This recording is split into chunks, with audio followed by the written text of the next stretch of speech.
جیسا کہ ہم سب جانتے ہیں کہ حیض کے دوران نہ تو نماز کی ادائیگی کی اجازت ہے اور نہ ہی روزہ رکھنے کی، لیکن اس کا یہ مطلب ہرگز نہیں کہ اب آپ کوئی اور عبادت نہیں کر سکتی۔ ہمارے مذہب میں ان ایام کے دوران بھی خواتین کو عبادت کے طریقے بتائے گئے ہیں۔ تو آئیے جانتے ہیں کہ وہ کون کون سی عبادات ہیں جو خواتین ان ایام کے دوران کر سکتی ہیں۔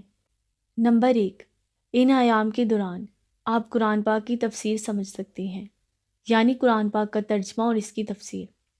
اس کے لیے آپ علماء کرام کی ویڈیوز دیکھ سکتی ہیں، دین کے مسائل کو سمجھ سکتی ہیں، اور نہ صرف خود بلکہ اپنے بچوں کو بھی دین کے مسائل سکھا سکتی ہیں۔ سامعین، کیونکہ رمضان میں بڑوں اور بچوں میں عبادت کا شوق بڑھ جاتا ہے، اس لیے یہ بہترین موقع ہے کہ آپ اپنے بچوں کو دین کی تعلیمات سکھائیں۔ اور نمبر 2 پر، ان ایام کے دوران ہم اللہ تعالیٰ کے صفاتی ناموں کا ورد بھی کر سکتے ہیں، یعنی چلتے پھرتے اٹھتے بیٹھتے اللہ تعالیٰ کے صفاتی ناموں کا ورد کریں۔ اللہ کو اس کے پاک ناموں سے پکار کر دعا کرنا اللہ تعالیٰ کو بہت پسند ہے۔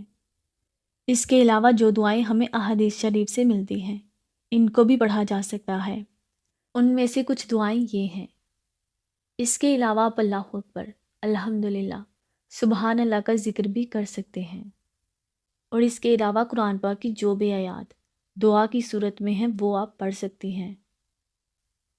مثلاً آیت الکرسی، سورہ بقرہ کی آخری 2 آیات، سورہ فلق، سورہ ناس، سورہ فاتحہ۔ نمبر 3، رمضان میں آپ صدقہ و خیرات بھی کر سکتی ہیں۔ رمضان میں صدقہ و خیرات کا ثواب بھی کئی گنا بڑھ جاتا ہے۔ بالخصوص لیلۃ القدر کی رات کو 1 روپیہ خرچ کرنا ایسا ہے جیسے آپ نے 84 سال ہر رات صدقہ کیا ہو۔